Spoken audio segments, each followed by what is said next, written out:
Hey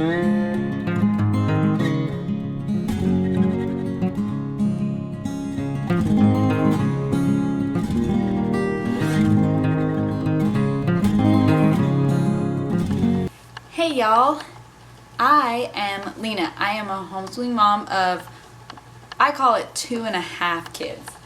I have one kid who is just finishing up 5th grade, one who is just finishing up 2nd grade, and one who is finishing up his preschool year, I guess, and he'll be heading into kindergarten next year. And here's my trusty cat to help me. Makes me feel like some sort of villain in Inspector Gadget, right? Anyways, I'm here to talk to you today about what I used for my very first year of homeschooling for my 5th graders curriculum.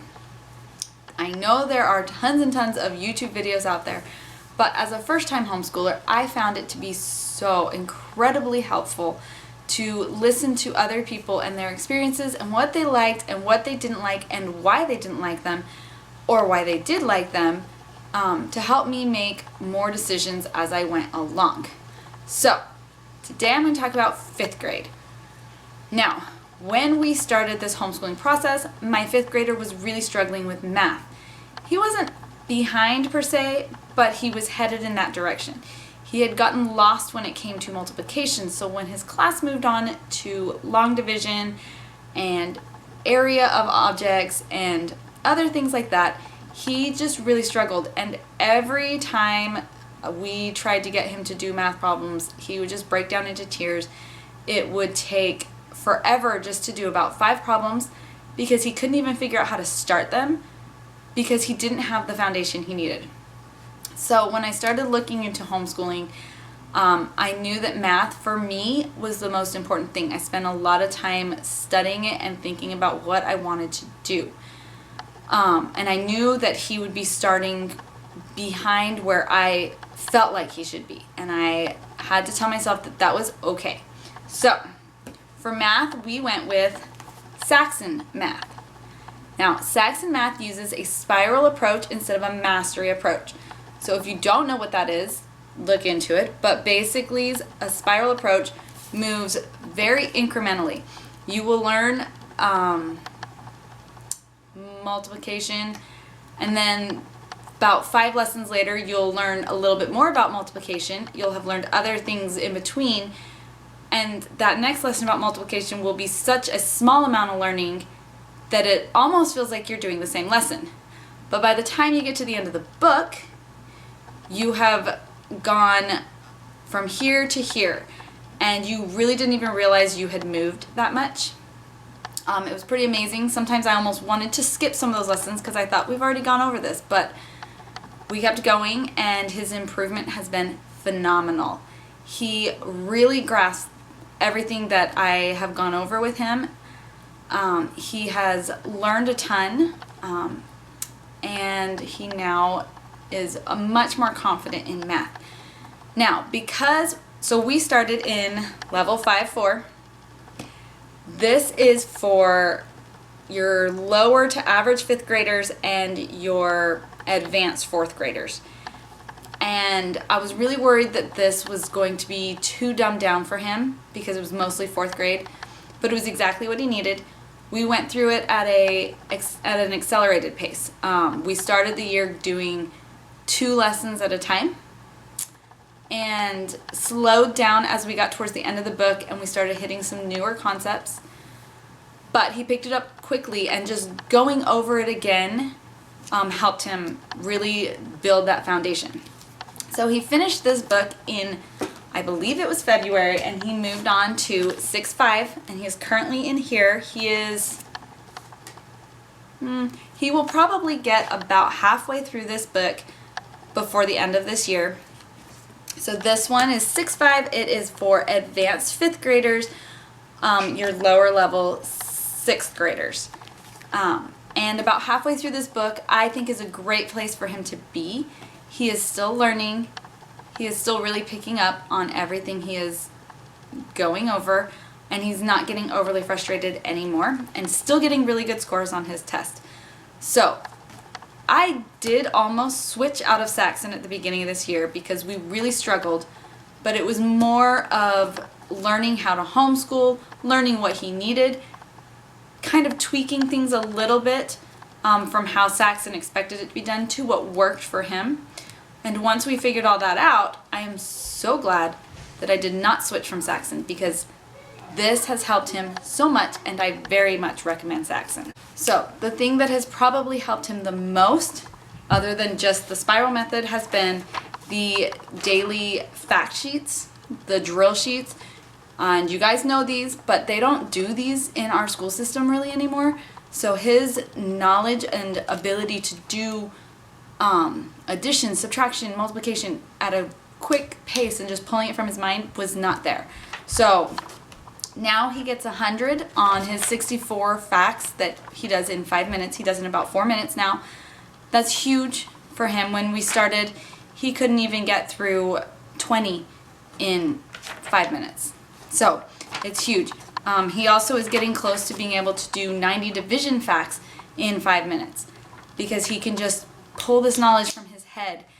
And I'm so happy to see the confidence that he has developed in his math.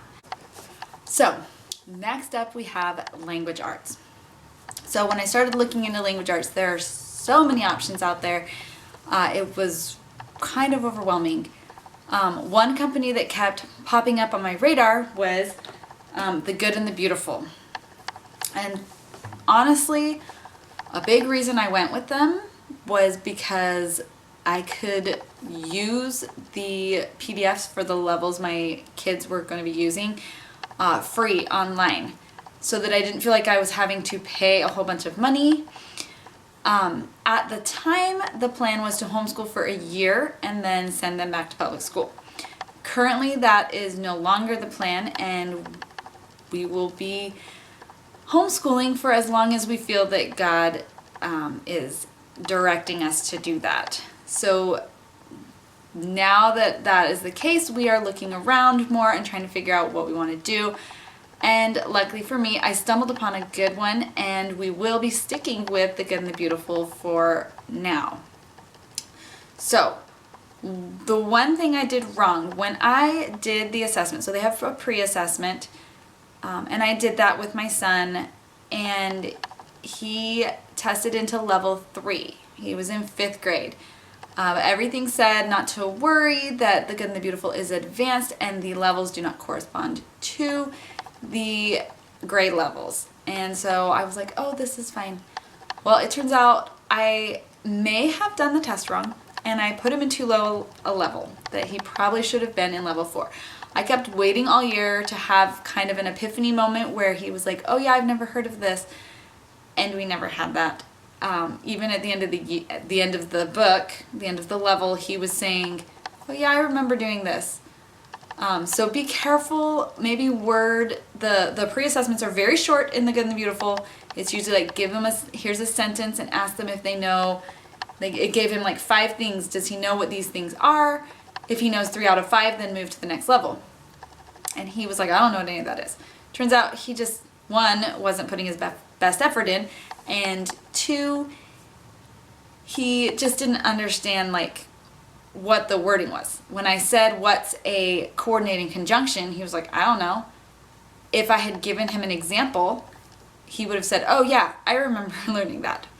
So that means we are now a level behind. So we finished up The Good and the Beautiful level 3 in, I believe, February as well, and we've started level 4, which I'm loving, and I totally feel like it's more on his level. Really wish we had started here. I've debated moving him up because he actually tests into level 5, but I feel like he's getting a lot of good stuff out of level 4. So really just all it's done is, instead of finishing level 3 and then kind of spending the rest of the year reviewing, doing kind of more fun assignments, we're just continuing to push through to get as far through level 4 as we can. We will do some in the summer, and then we will work to do level 4 and level 5 next year. I think that's the plan. I'll get back to you on that. So things that okay, so the way I did it, I used the free PDF of level 3. And I did not print the whole thing off because, again, I was trying to save money. This was not the long-term plan. So I only printed off his individual work every day. Any artwork that we looked at, we would just look at the computer together. We'd sit, put our laptop down, and use it there. Any of his readers were not super long, so I just had him read them on the computer. So if you're going to use the PDF and you're worried that it's not really going to save you that much money because you still have to print the whole thing, that is one way to do it. So I still had a lot of printing. I probably printed about half of the course book because the independent work is about that much. But that's all I printed. So some of the things that I really liked about it was that it gave him a little bit of an introduction to geography. So here, I hope that's focusing. I really can't tell. So here he was labeling the countries in Europe, which went really well with our history actually, because we were learning about World War II at the time. So he knew a lot of this. And it's very simple. You can see it actually shows it to him and is just having him copy it. So it's very simple and easy introduction. He hadn't really had any introduction to geography before. And it was a nice way to break it up. He still that day went on to have some practice in homophones and probably contractions, some spelling. So he still had the language arts grammar, but the lesson itself was a break. So we would often have a geography lesson like every 5 to 10 lessons. Same with an art lesson, and they would kind of switch back and forth, and they usually kind of coincided together. So that was good. He wasn't particularly interested in the art. We're not a very artsy family, so he was just like, oh, that's cool. But it was nice to expose it to him. Also in level 3, they read a good bit of poetry, and he didn't love it. And it was hard for me to get excited because, I don't love poetry. I've just never gotten it. I mean, I like Dr. Seuss. That's just us. That's our whole family. I mean, me and my husband, our little family. So it was hard for me to get onto him and be like, no, you should love this. They also periodically would give him little art pieces to do where he was copying something. And he actually really got into these. He is not a very artistic kid. He was never my one to sit down and color and draw, but he really enjoyed doing these. We learned sentence diagramming for the first time. They don't do this in his school. He had never seen this. And honestly, I went to the same school system when I was growing up, and I don't remember ever once learning to sentence diagram. So I will be interested to see how this goes in the future. So here's more sentence diagramming. And so that's how we did language arts. Then he finished and we started level 4. For level 4, I did order the hard copy of the books because it is very individually done. It is student-led, which means every single page he's writing on. So I would have had to print the whole thing, and for convenience factor, I was willing to spend personally the little bit extra to not have to print it every week and every day or whatever, to have it comes spiral bound, which is really nice because it lays flat for him. He is still kind of getting his groove with this. I am really liking it. I love his writer's workshop. He is a writer. He can come up with beautiful imagery, and I love seeing that come out in him. He's not a great speller, so the speller in this spelling workshop is really good for him. But the writing in it, he is loving, and I am loving that it is teaching him about different countries through the geography, and it's interweaving that with his language arts in a seamless way, so I'm really liking that. And then this course, so once you get past level 3, it looks like they are focusing on an art style with each level, and this level is focusing on pastels. So he has his own set of pastels and paper, and he does projects. He just did his first project a couple weeks ago, and he fell in love. We are going to the beach at the end of May, and he's already talking about how he is going to take his pastels and he is going to draw the sunset and he is going to draw the waves, and he is so excited, and I'm loving seeing that come out in him. So we are going to stay with the good and the beautiful for now, and see where that takes us. For science, history, and electives. So I was mostly concerned about making sure their math and language arts stayed up to par. I wasn't that worried about everything else because in our elementary schools, they don't do a lot with everything else. So I was really focused on those. So these took a back seat this year. So we used a program called Easy Peasy All-in-One Homeschool. It is 100% free. They have all of your curriculum needs. So if you need that, if you need it to be free, they have language arts, they have math. We used it for science, history, and electives, sort of. So our science, we chose to do earth science. They actually wanted to do the physical science, the physics and chemistry, and I said no. That my first year of homeschool, I was not ready to deal with that and all the experiments that I knew would come with that. So we went with earth science, and Easy Peasy's been okay. It has definitely been there to fill the need that we had at the time, but it's a little dry. It's broken into 2 levels. The first level is grades 1 through 4. The second level is grades 5 through 8. So my son falls into that second level technically, but I feel like a lot of the reading and even the writing assignments required are more on an 8th grade, 7th and 8th grade level than the 5th grade level. So I had to spend a lot of time, and it took me a while to figure that out. At first I was just giving him the assignments and stepping back, and he was getting frustrated and bored because it was dry and boring. Once I stepped back, once I combined him with his brother and started doing it as a group lesson, that helped a lot, because then I had to take time to look at each assignment and decide what is appropriate to teach when I have a 2nd grader and a 5th grader together. I found that most of the time he was going to get the same information from the lower level activity for the day, but done in a way that was a little bit shorter and a little more easy to understand, a lot less wordy, a lot less stuff to wade through.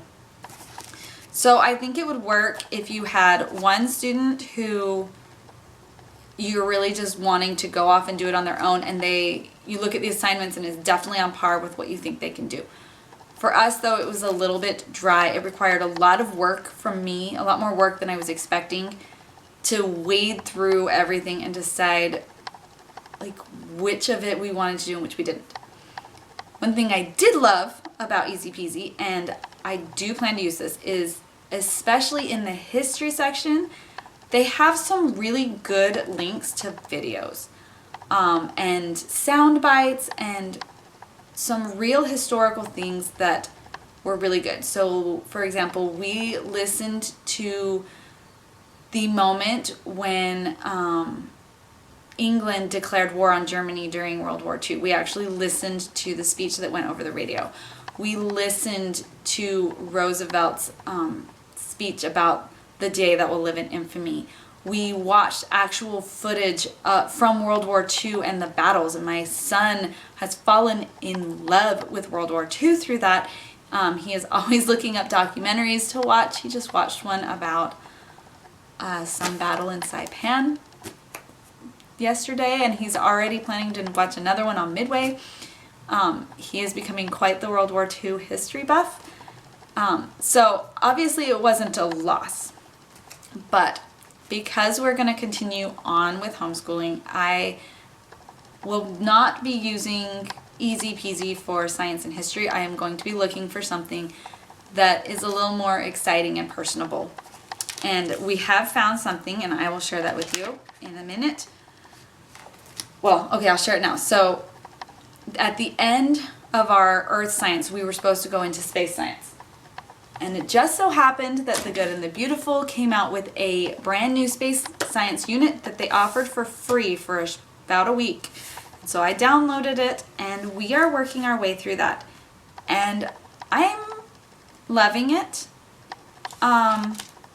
It is listed as being for about K through 6. They do give us some extensions for 7th and 8th graders, but he's in 5th grade.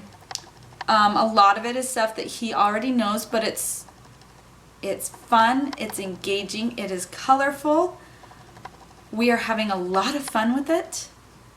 I do feel like he's learning.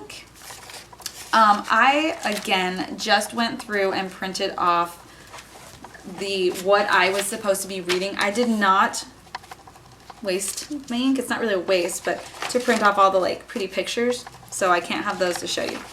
I cast those up onto our TV so that we can all look at them together, including the mini books. We cast them up with the pictures and we look at them and we read them together. A lot of people want to print them off because they want their kids to have the chance to look at them multiple times. I know my kids well enough to know they probably wouldn't. And we have a lot of space science books around for them to look at and look at beautiful pictures. So I didn't need to print them off. But that's why we are going to be sticking with the good and the beautiful next year. I'm glad we got a chance to try it out. I think it's going to be a really fun year for that. So we will be leaving easy peasy for both science and history. Another thing, let's see, what else did we use easy peasy for? So we tried the art and it was good, but with it being my first year, was a little overwhelmed. It got a little pushed to the side in trying to do our scheduling, so we didn't do a ton of the art projects. We stuck a little bit with the music, much better, because we could just talk about what the music was and then play it in our home. So we did that, but I'm hoping to use those two things with my younger kids next year a little bit to do it. We used the Logic program, like they have Logic games. My kids really enjoy getting on and using those. The computer was good, I think. I need to keep with that. So I plan to continue these things next year and using easy peasy for now, as I get a little more comfortable with the subjects we are going to be doing. So in summary, I am very happy with our Saxon math and our choice for the good and the beautiful for language arts. And we will be continuing those into 6th grade.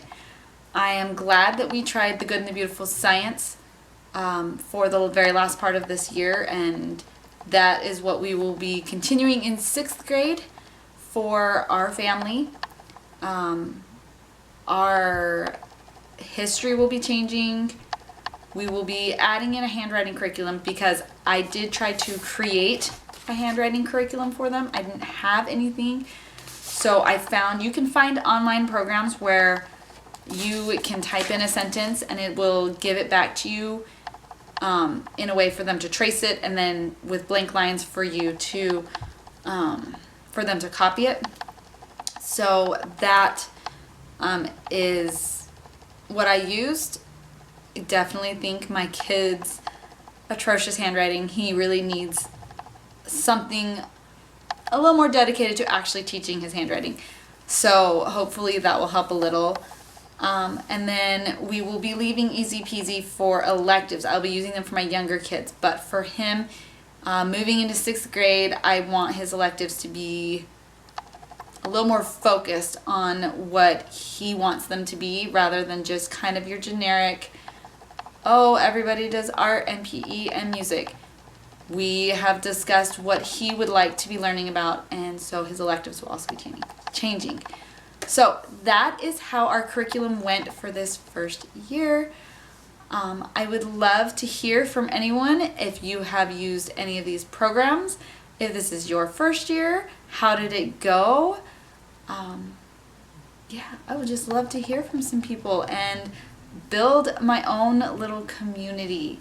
So if this has been your first year of homeschooling, whether you stick with it or not, I hope it went well and I hope you feel good, because I know I feel like I have developed my kids' confidence and changed the relationship that we have. I don't know that it is for the better or the worse. I think it's just different than it was when we started, and I have greatly appreciated what we have come to develop in our home.